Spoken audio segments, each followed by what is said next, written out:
You know those people on Facebook that you don't even know that try to add you? Well, let's just say I'm one of those people. It all started about a year ago, I would say. I can't really remember since a lot of things have happened since then. Let's just start at the beginning. I never really had any intention to join Facebook. I was a first-class loner, and I seldom had any friends. I didn't want to humiliate myself by letting the whole world know how much of a loser I was, but after hearing everyone talking about it, not to me of course, but rather around me, just loud enough for me to be able to hear, I hated how no one ever talked to me. It was like I didn't even exist or something. Like my very existence meant nothing to those fuckers. Anywho, I was tired of being a complete outcast, so I decided to create my very own Facebook. It was scary at first, letting the entire world know what I was doing. I was basically giving up on my privacy and freedom to try and finally fit in. The irony of the whole thing was, I was afraid of letting stalkers and serial killers know what I was up to. But I'll get to why that statement turned out to be ironic later. Anyway, at first Facebook seemed very foreign to me. I had 0 messages, 0 notifications, and 0 friend invites. It was just like in the real world, only this time, the whole world could see it. But regardless, I worked up the courage and started exploring the site. I still remember the first thing I did when I started using it. I remember it so clearly. The game about the fishes. You know that game, right? That game was my favorite. I used to spend hours on it. I would buy countless fishes, not feed them, and then watch them die.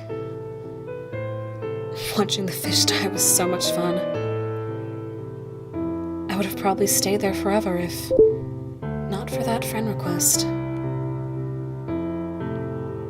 I couldn't believe it. Someone wanted to be my friend. I eagerly clicked to accept it. It was the best feeling that I could ever describe. So, here's where my story begins. After I clicked on his profile, I saw what Facebook was really all about. He had countless statuses, all with at least 5 likes each. I so wanted that. So I began to snoop in his friends list and I added every single person that he was friends with. It took about 5 hours to do, but it was worth it.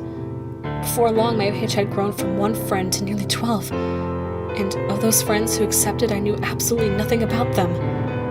But because I was friends with them on Facebook, I learned everything.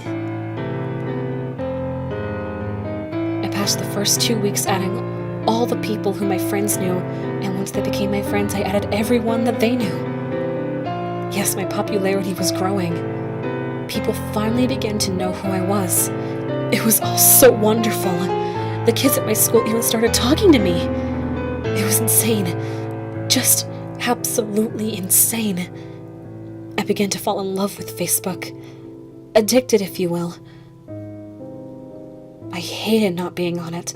The thought of not knowing what everyone was doing or what they were thinking was overwhelming. I hated it. The fucking school hours seemed like spending an eternity in hell. But I spent every single moment that I had free on the site. I began dreaming about using it, and soon enough, I stopped dreaming altogether. I developed insomnia, which was great for me, because I knew I could spend every single moment of my life on Facebook, especially since the school year had just ended. It was sweet to be able to spend every single waking moment of my life on Facebook. But spending so much time on it allowed me to see the dark side of Facebook. There were people on there that wouldn't accept my friend requests. I had sent tens of thousands, and yet still I only had around 2,000 friends. It was obvious that those people had something against me. Why else would they not want to be friends with me? Yeah, why else? There had to be a solution to all this madness, and it was obvious. Yes, it was all so clear then that all I had to do was get rid of them. I still remember my first victim, so innocent. Truly, I had nothing against her. She was so young and beautiful. I still remember those eyes, those piercing black eyes. The thing I remember about her the most, though, was how much she bled and how much she screamed. It was a different feeling that I felt killing that girl, and I relive it every single time that I choose a new victim. Come to think of it, I think I just sent you a friend request. I'd think twice about denying it if I were you.